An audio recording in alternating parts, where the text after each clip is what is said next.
Kisah yang ketiga ni kan, dia ada sedikit apa orang kata pemahaman orang dulu-dulu ya. Jadi bila Bro Fai kongsikan kisah ni, jangan terus mengecam. Okey, Bro Fai hanya kongsikan kisah ni dan terpulang pada anda untuk menilaikan yang mana yang betul dan yang mana yang tidak betul. InsyaAllah nanti kita boleh bincangkan sama-sama tentang kisah ni. Okey, kisah yang ketiga ni adalah kisah benar yang seram apabila roh tidak tenteram di sana. Itu menurut katanya. Kisah ni diceritakan oleh sekeluarga yang mengalami situasi seperti yang diceritakan, namun kesahihannya tidak pasti kerana admin sendiri ambil dari laman sesawang lain sebagai rujukan. Jadi mari kita sama-sama kita jadikan pengajaran dan tauladan ya.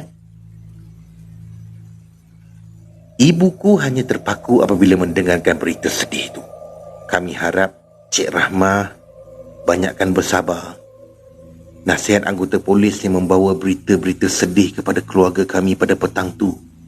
Berita kematian bapa saudaraku iaitu adik ibuku. Walaupun umurku masa tu baru 12 tahun, namun aku masih ingat segalanya.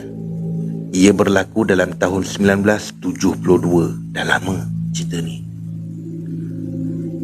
Pakcik aku ni menemui ajalnya dalam satu kecelakaan jalan raya di Jalan Bahar. Beliau menunggang skuter bersama isterinya yang sedang syarat mengandung 6 bulan. Anak sulung mereka, pakcik aku yang kami panggil Pak Su baru berusia 33 tahun ketika beliau pergi meninggalkan kami. Masa tu, keluarga kami tinggal di Pepsi Road di Pasir Panjang, berdepan dengan Masjid Islah. Ni di Singapura ni kan. Apabila malam tiba, keadaan begitu gelap dan sunyi. Yang kedengaran hanyalah bunyi cengkerik dan unggas malam. Hanya sekali-sekala terdengar bunyi kenderaan berlalu. Kenderaan yang dimiliki oleh orang kampung tengah yang terletak tidak jauh dari rumah aku. Sesekali terdengar bunyi salakan anjing.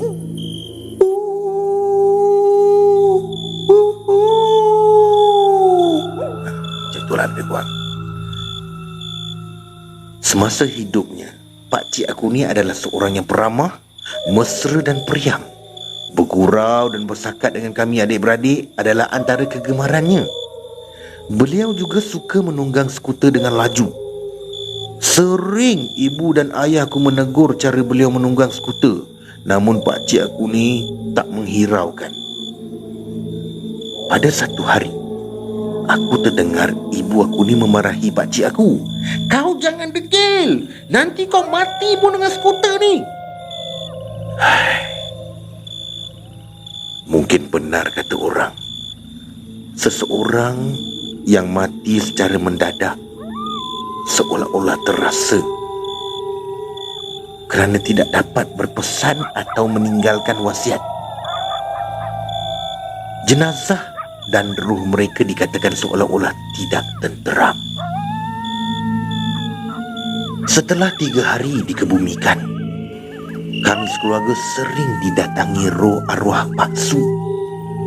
Apabila masuk waktu maghrib, kami selalu ternampak semacam imbasan beliau di bilik belakang, tempat beliau mandi dan dikafankan. Ada kalanya kami terdengar seperti suara beliau berbual-bual, bunyi skuter beliau dan juga bunyi siulannya. Yang paling menghairankan kami apabila sudah hampir 2 minggu berlalu, namun bau pacai dan setanggi yang kami gunakan untuk menguruskan jenazah beliau masih kuat baunya. Yang masih aku ingat, kakak dan kedua-dua abangku sering diganggu Pak Su kerana semasa hayatnya Pak Su begitu mesra dengan mereka. Jadi kakaklah yang sering melihat bayangan Pak Su ni. Abang-abang aku pula sering diganggu semasa tidur dicuit-cuit hidungnya. Kebiasaannya Pak Su semasa hidupnya buat macam tu lah. Ibuku pula sering terdengar bualan dan siulan adiknya tu. Isteri almarhum pula sering terngigau-ngigaukan beliau. Beliau ni sering bermimpikan arwah Pak Su memesan agar beliau menjaga anak yang bakal dilahirkan tu dengan sempurna.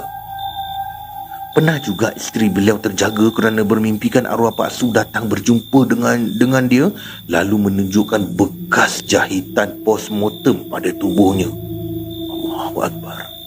Masih aku ingat ketika tu isteri Pak Su terjaga pada tengah malam sambil memekik nama Pak Su dan diikuti dengan salakan anjing yang mendayu-dayu. Weh, sungguh menyeramkan ketika tu. Mungkin benar kata orang, roh orang yang baru mati akan berada di dalam rumah selama 40 hari. Kami sering mengaji dan membaca Yasin serta sedekahkan Al-Fatihah untuk disedekahkan kepada almarhum. Tetapi kami hairan, mengapa rohnya seolah-olah tidak tenteram? Apa yang menghairankan kami lagi ialah pada setiap hujung minggu ketika abang dan seorang lagi pakcik aku menziarahi kubur Allahyarham, terdapat lubang di ujung kaki atau di bahagian kepala kubur beliau. Menurut pakcikku yang seorang lagi, lubang tersebut begitu dalam. Beliau cuba menyucuk lubang tu dengan kayu sepanjang 4 kaki dan dilepaskan. Batang kayu tu terus jatuh ke bawah.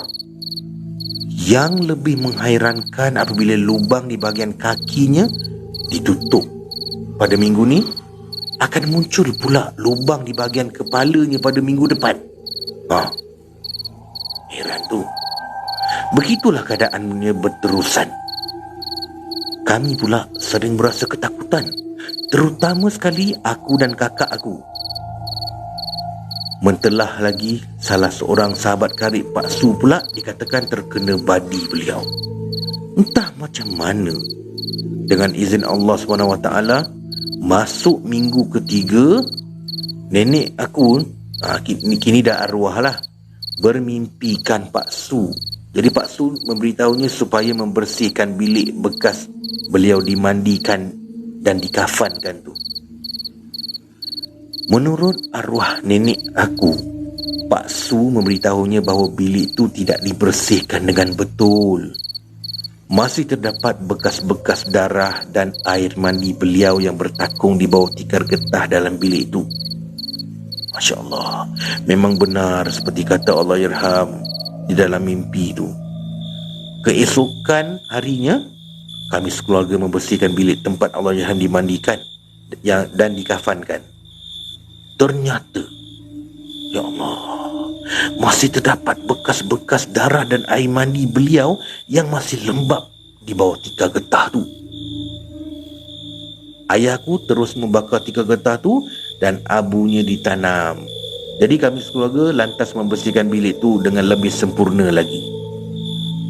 Hairannya, setelah tu kami sekeluarga tidak lagi diganggu. Kini sudah beberapa tahun berlalu, anak di dalam kandungan makcik aku dulu pun dah dewasa, menjadi seorang anak gadis yang cantik dan manis. Aku juga tidak pernah lupa mendoakan Al-Fatihah untuk Allahyarham Pak Su setiap kali selepas solat. Sekian, terima kasih.